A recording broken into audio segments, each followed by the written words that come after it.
За сайн байцгаана уу сурагчтай. Энэ өдрийн мэндийг хүргэе. Тэгээд би өмнөх хичээлээр supply and demand буюу одоо эрэлт нийлүүлэлтийн хичээлрээ та бүхэнд дараачийн сэдэв болох order flow-ын талаар цугсхан ерөнхийдөө дурдаад өнгөрсөн. За тэгэхээр order flow гэж яг юу юм бэ гэхээр ерөнхийдөө та бүхэн ойлгохдоо ерөнхийдөө одоо энд бол 4 цагийн чарт гаргачихсан байна би. Euro USD буюу евро доллар хослолын 4 цагийн одоо чартыг гаргачихсан байна. Тэгэхээр ерөнхийдөө бол 4 цагийн хувьд бол одоо order flow гэдэг тэмдэглэсэн байна одоо. За энд бол market structure буюу бүтцийг бол би дээшээ задралтай бүтцийг бол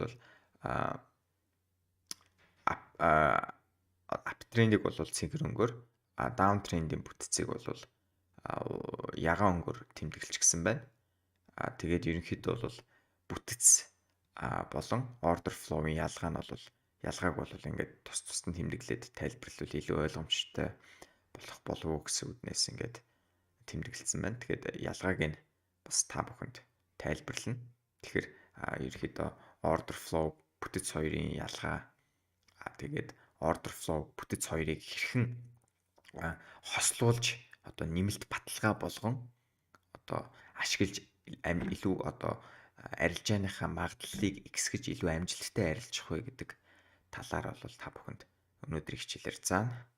Тэгээд ерөнхийдөө бол market structure order flow-ын ерөнхийдөө үндсэн ялгаа нь бол ерөнхийдөө зүгээр market structure бол одоо энэ дэр тэмдэглэгдсэн байна. Market structure-ийн swing high нь бол энд тэмдэглэгдсэн байна те. Swing high бол энд задраад энд бол шинэ swing high үүсгэсэн байна те. Одоо энэ бол market structure бол lower high гэж нэрлэгдэн lower high. Энэ бол lower low. Шинэ ингээд lower low бол энд бол үүсгэсэн байна.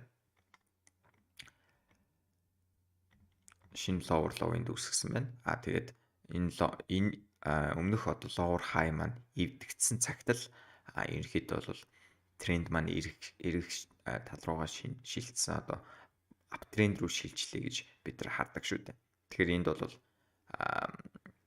шинэ higher high үүсгээд шинэ higher low үүсгэснээр ерөнхийдөө бол тренд маань ерөнхийдөө эргээд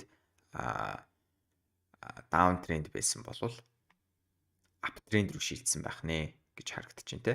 Та бүхэн яагаад шинэ одоо яагаад энэ дээр одоо жишээ нь энэ дээр одоо шинэ high маань үүссэн. Яагаад энд үүсээгүй вэ гэж гайхчихж магадгүй. Яагаад гэвэл яг хэлсэнчлэн өмнөх одоо market structure-ийн хичээлээд үзсэн бол та мэдж байгаа бах. Энд бол энийг ингээд харах юм бол бүтэц бол зөвхөн лааны үзүүрээр ингээд үзүүрээр нэвтрээд тэгээд хаш бол доороо хаагдсан байх нэ. Доороо хаагдсан. Тийм учраас бүтцийн задрал бүрэн гүйцэд явагдаагүй гэж үзсний үндсэн дээр энд бол бид нар market structure бүтцээ тэмдэглэхдээ энийг ингээд лааны үзүүрээр ингээд эвдсэн байвал бүтцийн задрал гэж үзэхгүй лааны үзүүрээр эвдснийх нь үзүүрийг эвдсэн тэр хайг бол нэгсэндөө market structure-ийн шинэ одоо swing structure-ийн swing high гэж үзнэ гэж тайлбарлсан байгаа. Тэгэхээр ерөнхийдөө бол шинэ high бол энд үүссэн гэж тэмдэглэсний учир нь бол энд байгаа. За тэгээд order flow-ийн одоо market structure-аас ялгарх тэр ялгаа нь юу вэ гэхээр order flow-ыг бол лааны үзүүрийг нэвтрэлтийг бол order flow гэж үзнэ. Та бүхэнд харах юм бол одоо энд бол лааны үзүүрээр ингээ хаагдсан биз дээ. Үзүүрээр дээр хаагдсан байна те. Тэгэхээр order flow бол дээшээ uptrend-ийн чиглэлтэй байна гэж одоо эндээс бол харж болно. Энд бол order flow бол uptrend-ийн чиглэлд чиглэлтэй буюу одоо дээшийн чиглэлтэй болчих хаагдсан байна те. Дээр нь order flow-ийн дээр нь хаагдсан. Энийг бол market structure-ийн хувьд бол энийг хизээч market structure дээшээ эвдэгдсэн гэж үзэхгүй. Ягаад гэвэл бидний хоёр хүчин шалтгаанаар бол энийг тооцохгүй. Нэгт юу вэ гэхээр өмнө хэлсэнчлэн бидний swing structure энд байгаа тийм. Swing structure энд байгаа учраас энэ л одоо эвдрээгүй цагт энэ high man lower high man эвдрээгүй цагт бол ханш бол down trend хэвээрээ үргэлжилж байгаа тийм учраас бид нар баярлж харахгүй буюу одоо uptrend руу шилжээгүй байна гэсэн үг. Харин order flow-ийн хувьд бол энд бол order flow-ийн хувьд бол аль хэдийнэ дээшээ шилжиж гисэн одоо uptrend чиглэл рүү шилжиж гисэн мэ те. Ягаад гэвэл лааны үзүүрээр хаагдсныг бол order flow тооцохгүй order flow тооцно. Market structure хувьд бол лааны үзүүрээр хаагдсныг тооцдгүй шүү дээ. Тэгэхээр энэ бол бас гол ялгаануудын нэг. За тэгэхээр order flow. За тэгэхээр order flow бол ерөнхийдөө бол энд бол ялгаа нь бол энд бол жишээ нь бүтэц бол эвдрээгүй зөвхөн order flow эвдэрсэн байна те. Тэгэхээр order flow бидний талд байна те. Order flow буюу одоо order flow маань бол бидний талд байна. Яг энэ задрал үүснээр. Гэхдээ энд order flow задрал үүснээс гадна бидний талд бол market structure буюу market structure маань энд бол ингээд энд бол эвдэрэлж одоо гүйцсэн байна те. Тэгэхээр бидний талд бол order flow болон market structure маань одоо баталгаа олж хоёулаа бидний талд байна гэсэн үг. Тэгэхээр market structure order flow-ыг бас ингэж хослуулж ашиглаж болох нь. За энэ дээр бол swing structure энд бол эвдэгдэг байгаа те. Эвдэгдэг байгаа гэдээ үзчихье. Жишээ нь эвдэгдэг байгаа одоо ингээд үзчихье те. Тэгэхээр swing structure маань энд эвдэгдээгүй байгаа ч гэсэн order flow маань энд эвдэгдээд явцсан те. Order flow маань бидний талд болоод явцсан. Тэгэхээр энийг бол хамгийн ихний order flow shift буюу шилжилт одоо шилжилт маань бол энд ингээд за энэ жоохон гацаадах шиг байна. Тэгэхээр хамгийн анхны order flow шилжилт маань юу вэ гэхээр энд бол order flow маань энэ шилжиж гисэн те. Та бүхэн анзаарвал ерөнхийдөө бол энд лааны үзүүрээр энэ доор нь ингэж шинэ одоо order flow үүсгээд одоо нэгсэндээ order flow ингэж одоо тавигдах нь шүү дээ. Тэгэхээр хэрвээ энэ ингээд эвдэгдээд явах юм бол ингээд order flow дэмжигдээд явах боломжтой гэсэн үг. Тэгэхээр ерөнхийдөө бол одоо хэлэхэд бол би яг зурхад бол order flow-ыг зурхад бол ханш бол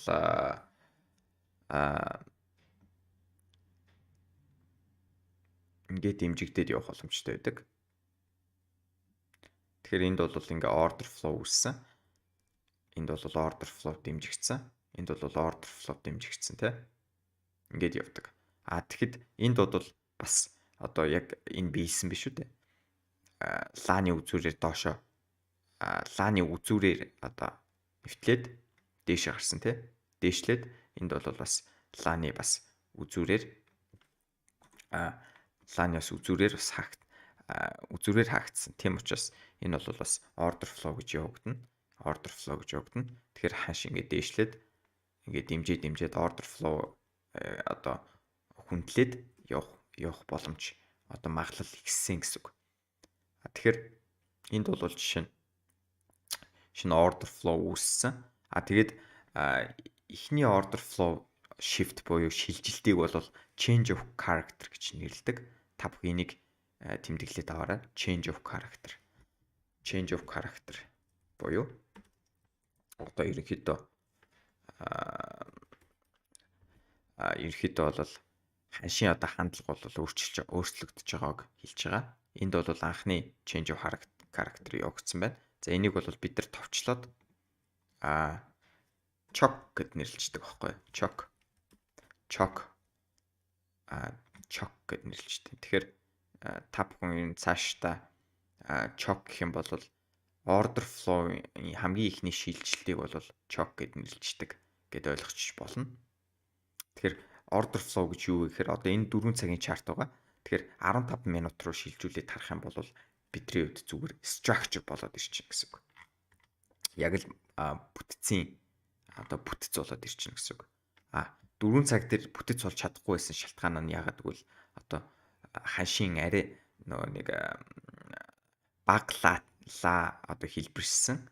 Мөн тийм учраас нөгөө нэг яг бүрэн төгс төгөлдөр бүтцийн задрал бүтцийн бүтц болж чадахгүй, тийм учраас order flow болоодсан. Тэгэхээр 4 цагийн order flow маань 15 минутын юу болж таарах нь structure буюу market structure буюу зах зээлийн бүтц болж таарах нь. За та бүхэн саяны тэмдэглэсэн одоо 4 цагийг харж байгаа. 4 цагийн order flow юм тэмдэглэгдсэн байна. Ингээ харах юм бол бидний одоо энд тэмдэглэгдсэн байна. Одоо энэ бол ягаан одоо зураас нь бол бидний 4 цагийн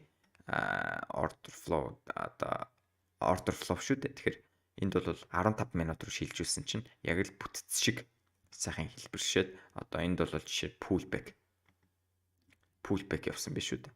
Pullback буюу одоо засварын хөдөлгөөн яваад сайхан нэвтрээд ирсэн мэ тэ. Харин том цаг руу шилжүүлэх юм бол энэ бол бүтцийн ерөнхийдөө юу болж чадахгүйсэн те. Одоо айгүй баглаа байна шүү дээ. Одоо нэг лаа нь одоо 4 цагийг илтгэж байгаа учраас баглаа байна. Өндөр цаг дээр баглаа байна. Тийм учраас баглаа байгаа учраас ерөнхийдөө бүрэн төгс төгөлдөр pullback буюу засвар хөдөлгөөн болж чадахгүй байсан. Харин энэ 15 минут руу шилжүүлэнгүүт нөгөө баглаанууд чинь эхлээ болоод ирэх учраас ерөнхийдөө яг энэ дээр бол бүтцийн задрал бол яг амжилттай харагдчихээн те. Тийм учраас ерөнхийдөө order flow гэдэг бол яг богино цагийн бүтц гэл одоо ойлгочих хэрэгтэй ерөнхийдөө.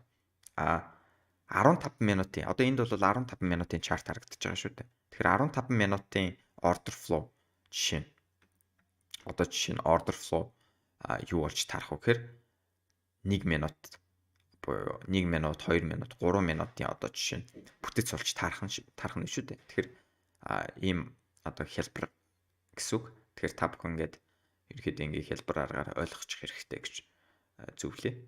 За буцаад 4 цаг руу шилжье.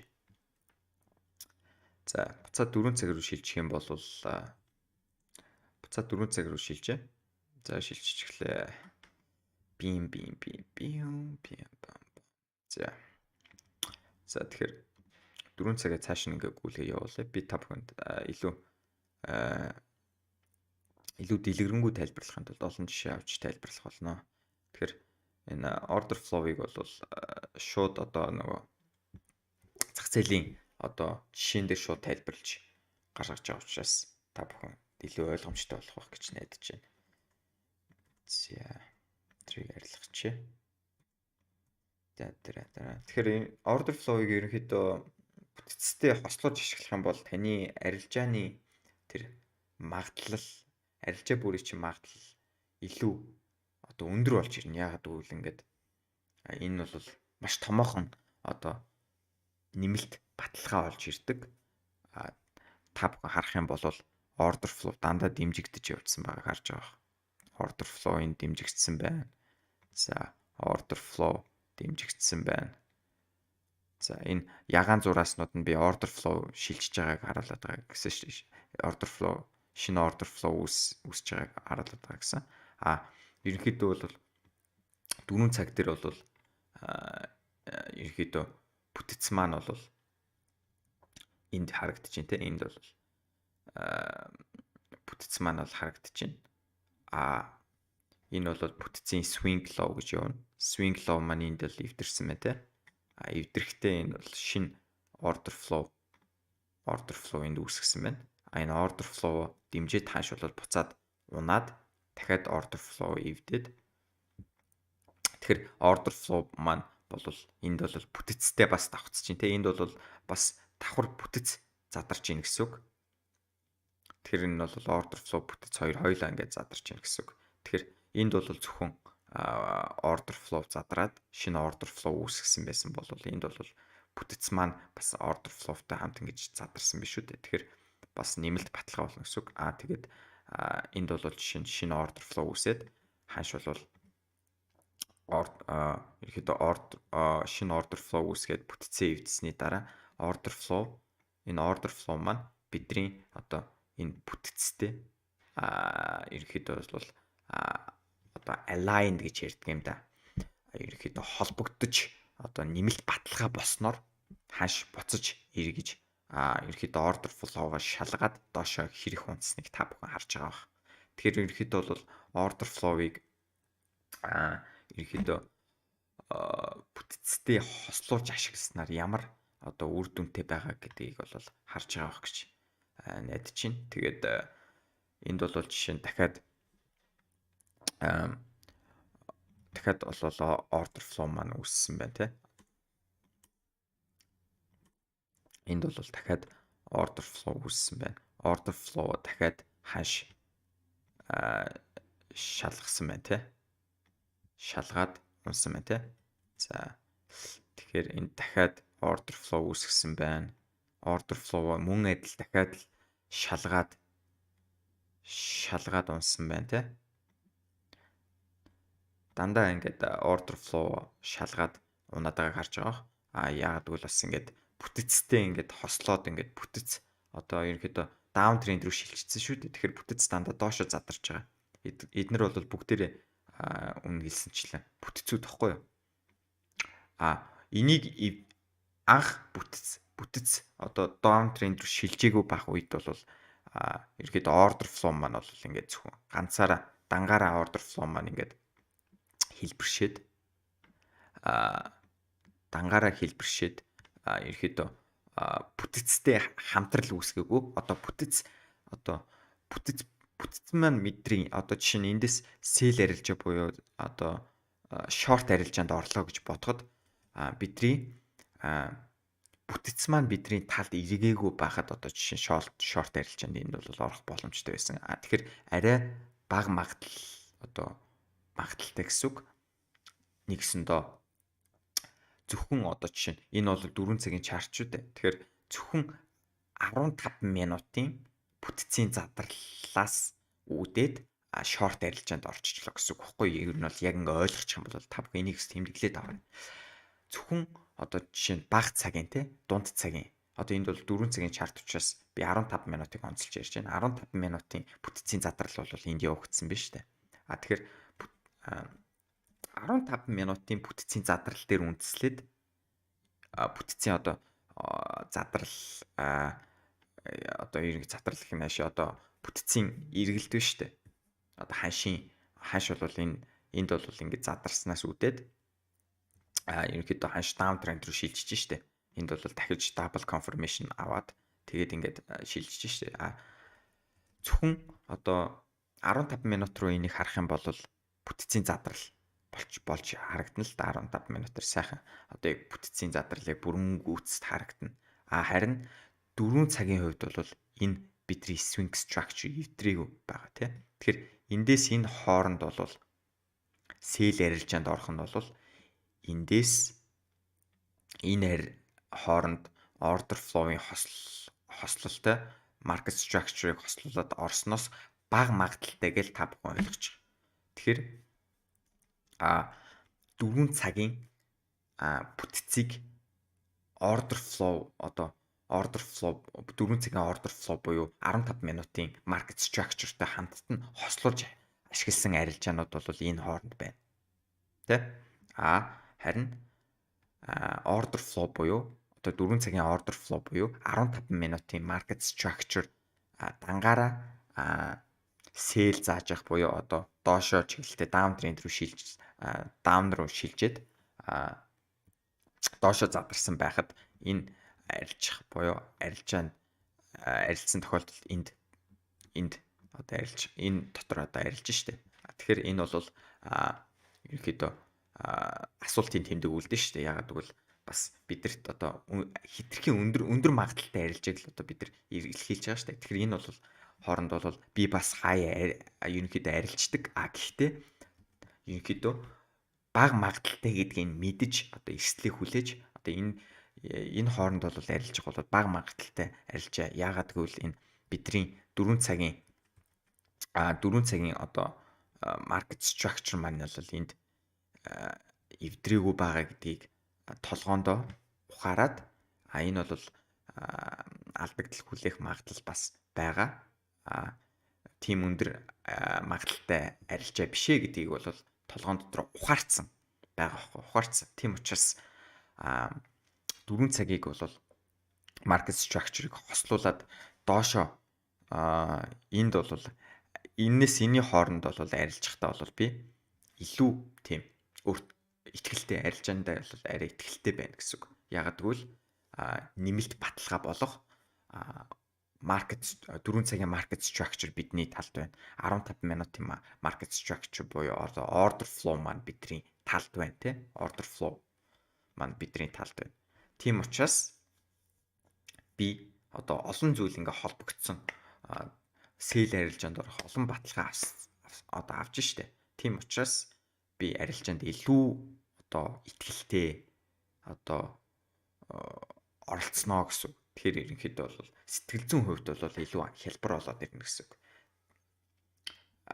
Тийм. Тэгээд ерөнхийдөө эндээс бас sale арилжаанд энд order flow одоо жишээ нь order flow иш ингээд орж ирээд буцаад шалгаад тэгээд энэ дээр бол би жишээ нь арилжаанд орж исэн. Би яг энэ арилжаанд орж исэн санаж байна.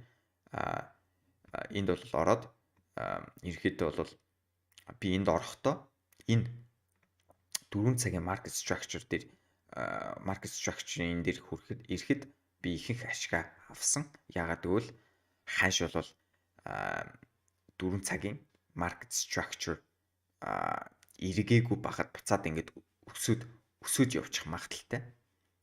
Өсөж явчих магадaltaй гэдгийг би өндөр магадaltaй гэдгийг мэдчихсэн. Ягаад гэвэл мэдээч хэдийгээр бидэрт 15 минутын market structure буюу 4 цагийн order flow маань ингээд бидний sale арилжааны талд байгаа ч гэсэн 4 цагийн market structure буюу одоо market structure бол хаана гэдэг байгаа шүү дээ. Тэгэхээр хаана маань гэх юм бол хаана маань бол бидний эсрэг тал буюу buy арилжаа одоо sale арилжааг бол одоо яагаагүй шүү дээ. Одоо тохиолдол өгөөгүй шүү дээ. Ягаад гэвэл задрааг учраас.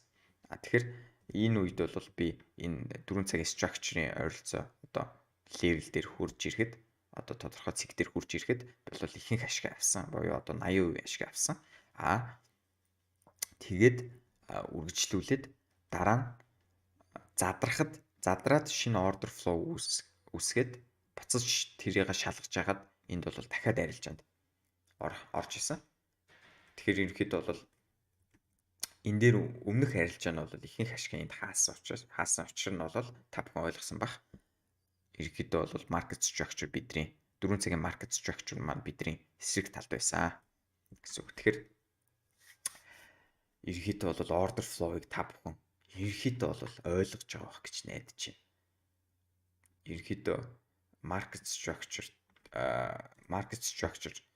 чухал. Market structure бол илүү чухал. Order flow-ыг ингээд хослуулад ингээд ашиглах юм бол ерөнхийдөө богино цагийн буюу дунд цагийн жишээ нь одоо дунд цаг богино цагийн одоо market structure order flow маань бол market structure шүү дээ. Богино цагийн дунд цагийн.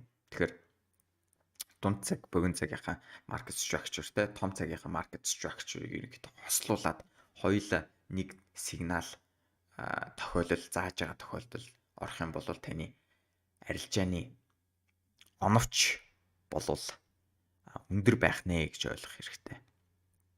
За тэгэхээр энд бол гол ялгаануудын та бүхэнд хэлсэн шүү дээ. Order flow болвол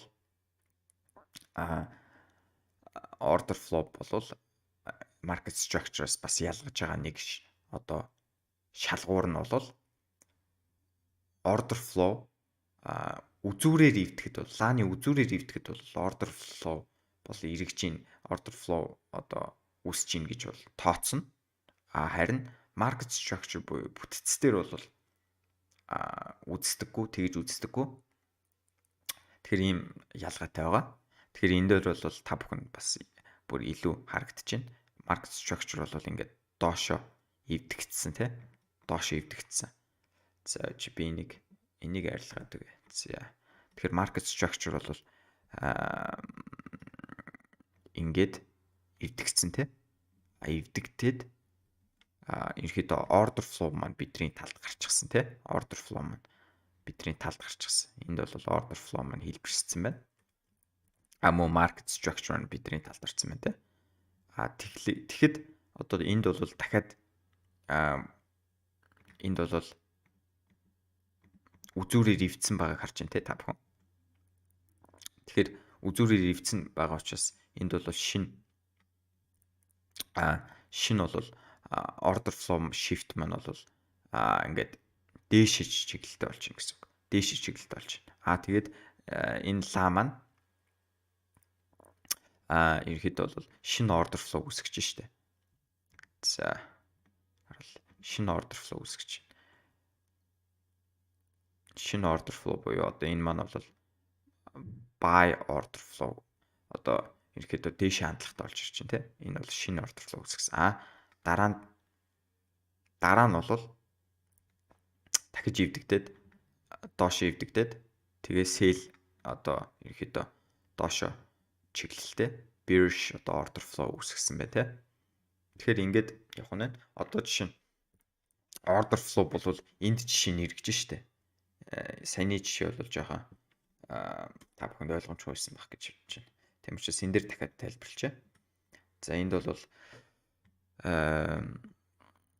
энэ дээр бол хааш бол за энийг бүр устгаад ингээд тайлбарлах юм бол илүү ойлгомжтой болох хаа гэж бодож байна.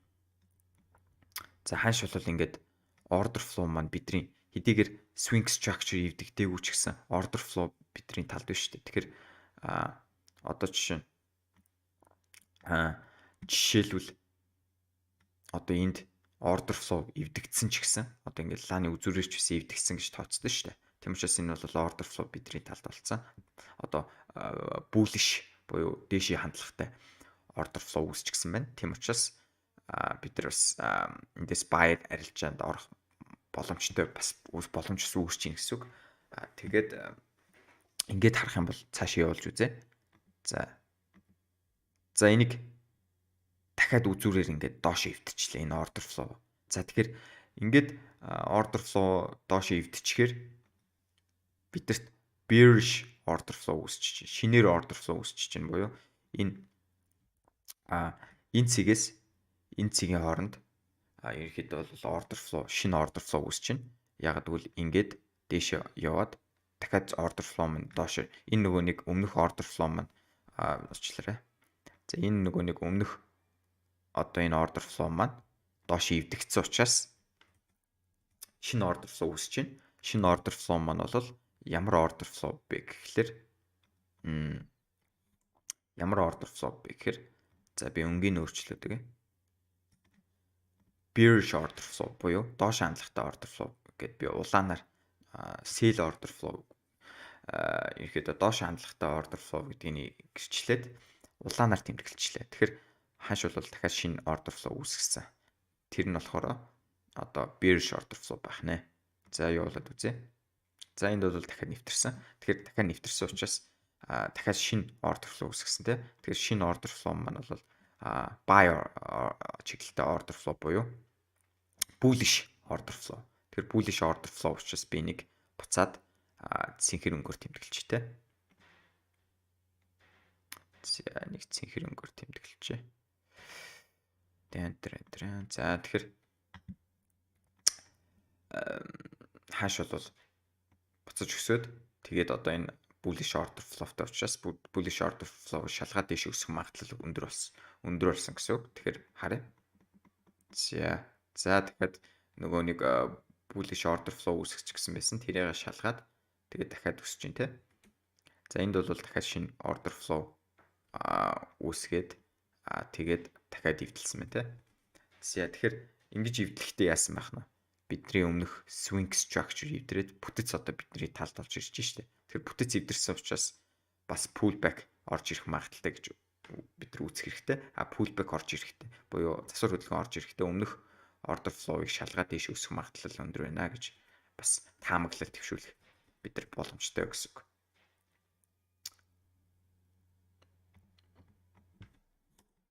За хашиг явуулаад үзье. За энд бараг л одоо шалгасан биш үү те. Гэхдээ бол яг бүрэн гүц шалгаагүй байна. За энд бол дахиад шинэ order flow үүсгэсэн байна. Шинэ order flow үүсгээд шинэ одоо buy буюу одоо bullish order flow үүсгэсэн байна. Bullish order flow үүсгэсэн. Ханш бол uptrend руу ерөнхийдөө шилжчихсэн. Тэгээд ерөнхийдөө том цагийн бүтэц бидний талд байна. Тэгээд том цагийн order flow буюу богино болон дунд цагийн бүтэц маань бидний бас талд ирчихсэн учраас бид нар энд бол шалгаад энд бол арилжаанд ороход бол итгэлтэй байх боломжтой гэсэн. Итгэлтэй байх. Одоо ягаад гэвэл бидэрт том цаг, олон цагийн хамаарал нь шүү дээ. Олон цагийн хамаарал бидний талд байна гэсэн үг. Тэгэхээр олон цагийн хамаарал гэдэг бас хичээлийг бас дараа нь би та бүхэнд орно. Тэгэхээр тэр хичээлээр бас илүү одоо нөгөө нэг бүх одоо хичээл дуусчихад тэгээд ерөнхийдөө бол тэр орсон сэдвүүдээ ашиглаад тэг олон цагийн хамаарал дээр анализ хийж одоо зах зээлийн пэрүүд дээр ерөнхийдөө анализ евро долларын одоо ханш дээр анализ хийж олон цагийн хамаарлыг хэрхэн одоо үр дүнтэй ашиглах уу те хэрхэн хослуулж ашиглах уу хэрхэн одоо өндөр магадaltaй арилжаа гэж юу гэдэг бага магадaltaй арилжаа гэж юу гэдэг ялгаад тэгэхээр өндөр магадaltaй арилжаанд илүү төлхөө орох тийм одоо ерөнхийдөө зөвлөх тэр өндөр магадaltaй арилжаанд орсноор ерөнхийдөө бол угаасаа ойлгомжтой шүү дээ. Өндөр магадaltaй арилжаанд орох юм бол таны сэтгэл зүйчин дагаад бас өндөр байна. Тийм учраас бас арилжаанд өөрийнхөө анализд итгэх итгэл тэгээд цаашдаа анализд итгэх итгэл тий одоо процесст итгэх итгэл нэмэгдэнэ гэсэн үг. Тэгэхээр бол маш олон даваа талтай гэсэн үг. За тэгэхээр бас тэр хичээлийг орно гэж бодож байна. За тийм байна. Ерөнхийдөө бол та бүхэн анзаарсан байх. Энд бол дахиад order flow үүсэж байна. Order flow буцаад шалгаж байна. Тэгээд order flow энд бол дахиад шинэ order flow энэ хаяг эвдээд шинэ order flow үүссэн. Order flow сэтлээд буцаад order flow шалгаад тэгээд энэ 4 цагийн өмнө тэмдэгсэн structure дээр ирээд 4 цагийн structure эвдснээр одоо бид нар downtrend руу ерөнхийдөө шилжиж гин гэсэн үг шүү дээ. Тэгэхээр downtrend руу шилжсэн. Downtrend руу шилжлээ. Тэгэхээр шинэ order flow үүсгэлээ.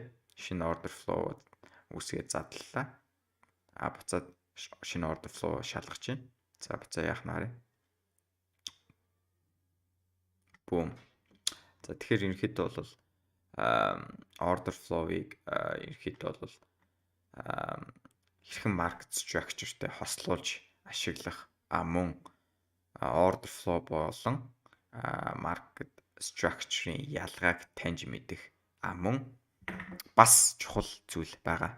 Энэ бол choke буюу change of character гэдэг үгний товчлол. Choke гэдэг бол ерөнхийдөө хамгийн анхны order flow-ийн одоо шилжилт баггүй. Тэгэхээр бол энд бол choke үүссэн юм те. Яг гэвэл order flow down хийж гаад тэгээд хамгийн анхны шилжилт бол энд үүсэж байна те. За энэ та бүхэнд бас харуулъя. Тэгээд дахиад дээр нь одоо жишээ харуулъя. Танд та бүхэнд олон жишээ харуулбал ойлгомжтой байна. За энд бол ерөөдөө бүтцийн задрал бол юу change of character биш шүү.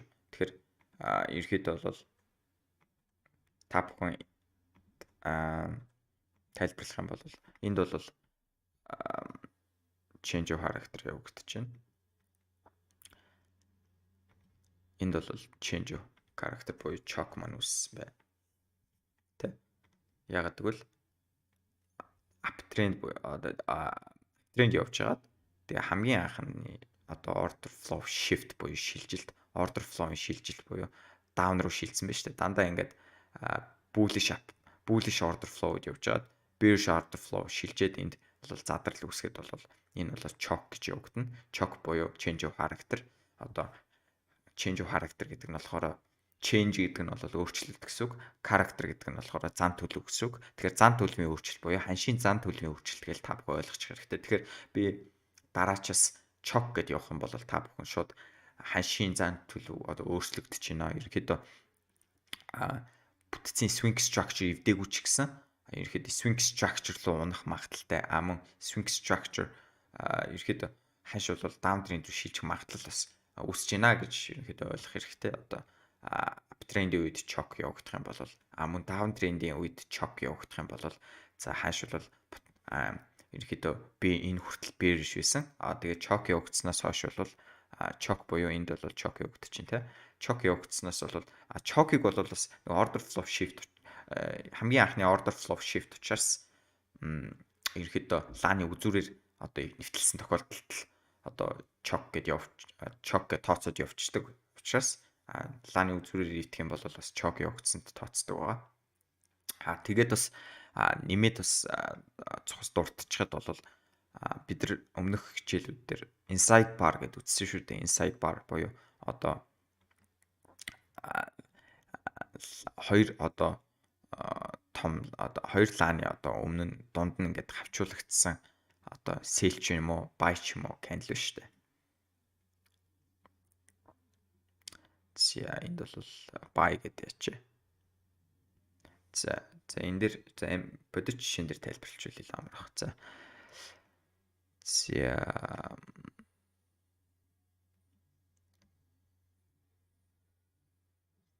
За тийм энд бол цагаанууд нь бол яг тийм candle-ууд байна. Энэ цагаан candle-ууд нь бол хоёр candle-ийн голд нь хавчуулагдсан candle-ууд нь бол ингээд цагаанаар би тэмдэглэсэн байна. Бас энийг ашигладаг нэг энэ тэгэхээр энэ бол яг цагаанаар тэмдэглэлүүд нь бол ерөөхдөө ерөөхдөө бол change of character үүсгэхэд бол жишээ нь inside bar candle-ууд change of character-ыг таньж мэдгээд бас ашиглагдаж болдог. Change of character буюу хамгийн анхны order flow shift маань ерөөхдөө ашиглагдаж болдог. За энийг бол ногоон өнгөөр тэмдэглээд өнгийг тодруулчихъя. За энд бол ханш бол ханш ингээд uptrend явж илаа. Ингээд дандаа order flow дээшээ structure нь сайхан ингээд дээшээ явж исэн те. Тэгээд ингээд явж исэн чинь ханш маань ингээд эргэжлээ. Order flow shift, structure shift хийгээд эргэжлээ те. За тэгэнгүүт ерөнхийдөө бол ханш бол буцаж ирээд энэ хай эвдэхгүйгээр буцаж ирээд энэ level-ээс respect хийгээд хүндлээд тэгээ буцаад унаад ингээд order flow маань дэмжигдээд явах магадлал ингээд өндөр байдаг. Тэгэхээр ерөнхийдөө бол энд жишээ нь яаж inside bar холбогдож болох вэ гэхээр inside bar маань бол ерөнхийдөө ханшийн ерөнхийдөө тодорхойгүй байдлыг илтгэжээдэг candle байхгүй юу? Жишээ нь 4 цаг дээр inside bar үүслэе гэхэд ерөнхийдөө inside bar чинь жижиг цаг руу шилжүүлвэл ингээд ханш бол ингээд ийм байдлаар харагдах байхгүй юу? Ийм тодорхойгүй байдал consolidation гэж ярьдаг. Буюу ерөнхийдөө ханш бол хаашаач хөдөлж магадгүй байдалтай ингэж үүсч идэг.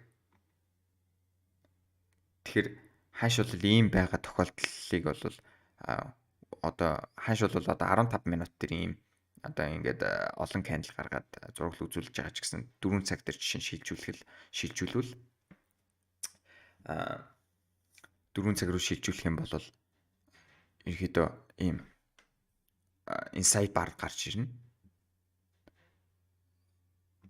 4 цаг руу шилжүүлэх юм бол яг insight bar гарч ирнэ. Хоёр одоо том candle-аар одоо авчуулагдсан дунд нь одоо candle дээ шүү дээ. Одоо энэ бодит жишээгээр бол энд цагаанууд нь бүгдээ одоо жишээ нь та бүхэнд харах юм бол энд бол гоё жишээ харагдаж байна. Энэ бол ерөөсөө дундлын энэ цагаан candle бол ерөөсөө өмнөх candle болон дараачийн candle нэвтэлж чадаагүй их биеэрээ дээр нь хаач чадаагүй candle байгааз. Тэгэхээр энийг бол insight bar гэж нэрлэдэг. Тэгэхээр insight bar маань бол жижиг цаг руу шилжүүлэх юм бол consolidation хөдөлгөөнийг илэрхийлж идэг. Тэгээд change of characterтэй яаж холбогдож байгаа вэ гэхээр change of character бол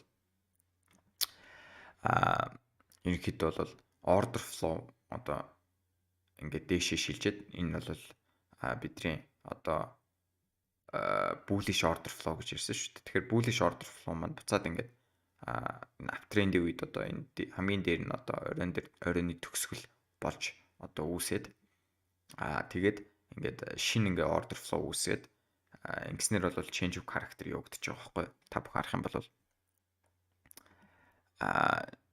одоо энэ бол том цагаар бол insight bar гэсэн. Insight bar ингээд доош лааны үзүүрээр ч юм уу их биеэр хаагдлаа гэж бодоход энд бол change of character үүсэж байгаа. Change of character энд бол үүсэж байна. Chock гэдэг үүсэж байна гэсэн. Тэгэхээр chock ингэж үүсгэхэд бол одоо chock-ыг таньж мэд. Одоо chock-ыг одоо үүсч болох бас нэг юу нь бол энэ insight bar candle байдаг. Тэгэхээр insight bar candle маань ингээд insight bar candle маань одоо жишээ ингээд дээшээ том цаг дээр одоо дээшээ ингээд явчаад ингээд доош унтсан байх юм бол ханшийн одоо трендийн одоо дээр одоо жишээ ингээд явцсан байх юм бол одоо ингээд эвдэгдээд ингээд доош унтсан байх юм бол энэ бол consolidation буюу одоо энэ дэр жоохон муухай зурчлаа гэхдээ ерөнхийдөө бол энэ зураглал харагдаж байгаас та бүхэнд ерөнхийдөө бол хаашаа тодорхойгүй яг хаашаа явах нь одоо тийм хөдөлгөөн биш та одоо тэр үед бол дээш яваад доошоо ингээд буцаа явахад бол энэ бол change of character гэдэг хөдөлгөөн буюу одоо хаашаа хандлага бол uptrend байсан бол одоо downtrend руу шиглэж их магадлал үүсэж байна гэсэн үг. Тэгэхээр ингээд явахад бол бидний эндээс sell арилжаанд хараад эндээс бол sell дээр арилжах боломжтой гэсэн үг. Тэгэхээр энэ оройны төгсгөлд бол энд change of character энд бол үүссэн байна. Та бүхэн харуулъя. За энд бол change of character явагдсан байна. За change of character явсан. Тэгээд ерөнхийдөө бол тренд бол яг хаана бүрэн бүтэн иргсэн бэ гэхээр энэ бол double confirmation аваад энд бол хааш бол бүрэн иргсэн байна. Мөн одоо order flow маань бол бидний талд биш үү? Order flow ингээд дандаа respect гэд хүндлээд явж байгааг та бүхэн харж байгаа. Тэгэхээр машин ерөөдөө change of character энд бол эргэжчихсэн. Буюу одоо хамгийн анхны order flow shift гэсэн үг. Тэгэхээр change of character-ыг та бүхэн зүгээр тэгэл ойлгох хэрэгтэй. Одоо энэ жишээ нь uptrend явж байгаа. Хамгийн анхны order flow shift буюу order flow маань ингэж buy явж